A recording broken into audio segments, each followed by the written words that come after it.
My name is Ruth and I am a director at Deeds and Words. We talk about collective leadership a lot with our clients, and people use different words for it, but collective leadership really embodies the idea that you need both hierarchical, horizontal and vertical ways of working in order to make an organisation work. I'm Caroline, one of the directors of Deeds and Words. Collective leadership, it's called lots of different things, often shared leadership or collaborative leadership. And in some ways, I think collective leadership has always existed. I think in the world of LinkedIn and individual careers, there's been a focus on individual leaders and ideas of individual leadership and leadership development. Actually, what collective leadership gets us back to is a focus on leadership as a process to achieve a purpose. And there are a couple of really interesting examples of collective leadership in British society. The NHS works very hard to demonstrate collective leadership. In the old days, you'd have the doctor who was in charge and he would make decisions, usually he, about everything.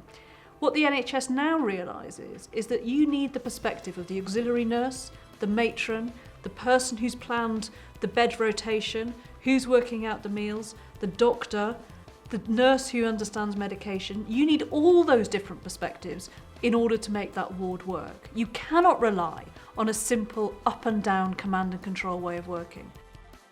We need leadership teams who are cross-disciplinary, that have different focus on different parts of the organisation, working together to tackle very difficult challenges. Collective leadership is fundamental in complex organisations.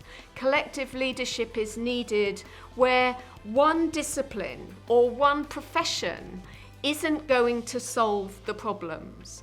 And that is true for most of the organisations we work with. It's true for most organisations trying to tackle some of the serious social challenges that we all face in the world. And it is why collective leadership requires time and space to enable individuals to engage with. You need that command and control way of working sometimes. Sometimes people think collective leadership is a bit kumbaya-y, a bit flat, kind of let's all just sit together and try and make a decision and let's not get anywhere. Absolutely not. It is about collaboration. There is always a place for I, there's always a place for individual leaders making decisions, getting stuff done. But also there is an absolute need for there to be a we in leadership. And what we see at Deeds and Words in our work with clients is that collaboration, that working across stovepipes, across geographical locations, across disciplines, across different ways of working, is where the magic happens. What we see in history is that mistakes happen when we are just relying on the I of leadership. It needs both the theory, but it also needs, quite fundamentally, the practice. Collective leadership requires putting into practice some of the ideas that Deeds and Words can bring to life. What we do with our clients is to do both. We give them both the ideas behind collective leadership and give them structures and mechanisms in order to put those ideas into practice. Often that might be through action learning sets. Certainly it will be about trying to work with leadership groups, leadership communities, to identify live challenges, to work on together, to put into practice the ideas of collective leadership.